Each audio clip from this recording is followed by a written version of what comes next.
All right, YouTube. This is going to be about divine purpose. I kind of led into this from the Osho Zen Tarot card reading. I was reading about Thunderbolt, divine purpose. Everything in life happens for a reason. Everything that God put into you to want, the desire to, feel that you need in your life, is there for a reason. It is meant for you. In the Korean, I'm South Korean and black. In the Korean culture, during your first anniversary of living on the earth, when you are 1 year old, they have a sep- separate celebration called Dole. And basically, in that celebration, they dress you up in the traditional Korean clothing for a boy or girl, whatever you are. They surround you with all types of food and different things and belongings. The first thing that you pick up at that celebration determines what you're going to be in life. That's what your proclivity is. And for me, it's been very true because the first thing I picked up was a notebook, and then the second thing was like a pen. So in all my life, I've always written in journals up until the computers came, and then I did everything online. And then when the legal system came, it kind of made me leery. They told me, the judge told me not that I shouldn't write. There was no reason for him to tell me that, but he did. And so, subconsciously, I think I just stopped writing because of that. And I found out, because I always thought that by writing I would make a difference, but all of my documentation was there, but it didn't make a difference. It had even had to go through an appeal process. You know, so what I've learned through that situation is that it was meant for me to write. It was meant for me to report to see and things like that. Um, but it may not have the outcome that I want. But for me, it has a purpose in my life personally, and there are others that may appreciate it as well. So that's it. Um, again, divine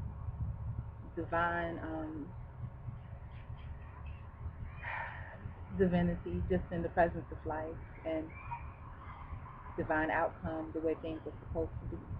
Um, just like the movie The Butterfly Effect, there's truth in that. And actually, that is a real theory that, your life has this ending that's going to come, and there are small things that could change it along the way, but there is a ending, and sometimes you could do different things and it'll still come out the same way, and then something that's on another spectrum can happen that's small and it'll change your whole life. So, and my other thing about that, my other uh, main idea or point about it is that never, the Greeks have a saying called everything, they say everything in moderation. Ceteris paribus is the equivalent of that, meaning economic equivalent of that, meaning that when things get to a certain point, your satisfaction of it declines. Like ice cream may be your favorite food, but once you eat so much of it, or for me, hash browns, you eat so much of it, the value of it declines. So everything in moderation. And for me, my thought is that everything is in a circle, 360 degrees. Even if you're a good person, once you pass the 180-degree mark, you're going to be bad to someone because somebody it's too much. Somebody somewhere is going to suffer from that.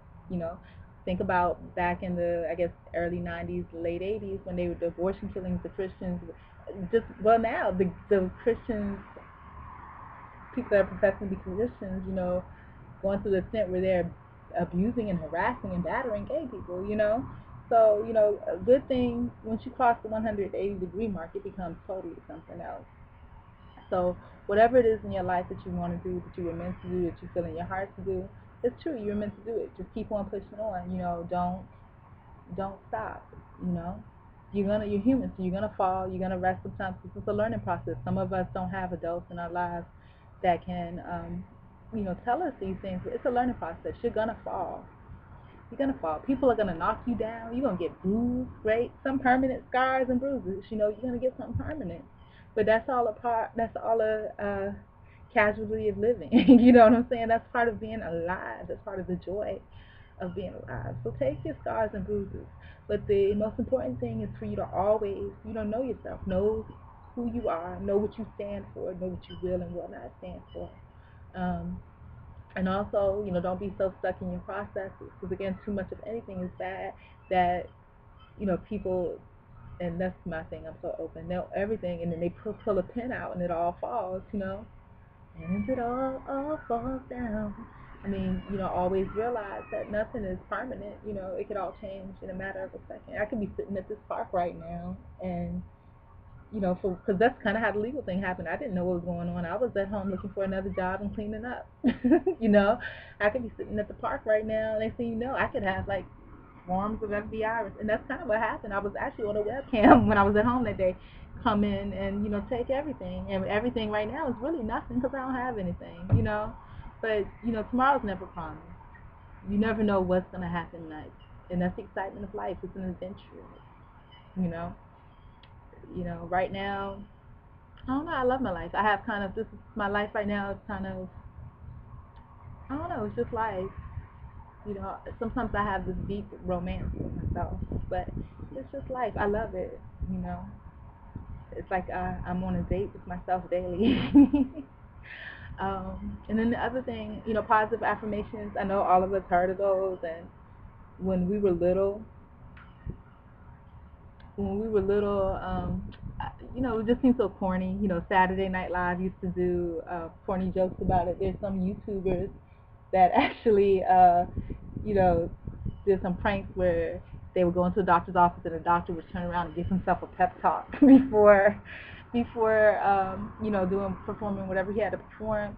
Now, I'm going to tell you, depending on where you are in your life, like when you're young, you don't need that. You have enough support and encouragement. But as you get older and you see that everybody may not have the same goals that you have, sometimes, like somebody wrote a song about it, sometimes you got to encourage yourself. And I've always encouraged myself, always try to make myself feel good, do silly things. I'll hang from a tree and take a picture of myself, come out to the park and take a picture of myself, whatever. I'm in love with me. Um, but, it gets to a point where also, you need, for those people that may be loners or isolated or whatever you want to call it, it is a good thing to take a stop, because maybe you don't have people around you that have the same value system that you do to the same degree that you do.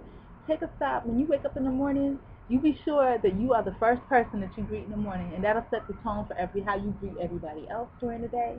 And when I say that, I mean when you get up, go to the bathroom, and hopefully you have a big old mirror in your bathroom. You look in the mirror and say, "Good morning, so and so. I'm so glad to see you today. I hope you have a great day. I'm so glad you got X and X, Y, Z accomplished yesterday. And today I know you're going to do this, that, and the other. I hope you have a good day, and I love you." That's all it takes. 1 minute. And look yourself in the eye, because you need to see you. You need to see what you look like on the outside. You need to see how your eyes light up when someone says something good to you. And you make sure you're the first person that do it. Now I know if you got families and stuff at home, that might be weird, and everybody gonna be teasing you and talking about you so bad. But if you got family at home, you really don't have to do that because you got people that you're talking to all day throughout the day anyhow. So, yeah. So I forgot what the topic of this was, but I'm sure when I go back to review it, I'll see it. So it's all good. Next video up is the next card in the reading.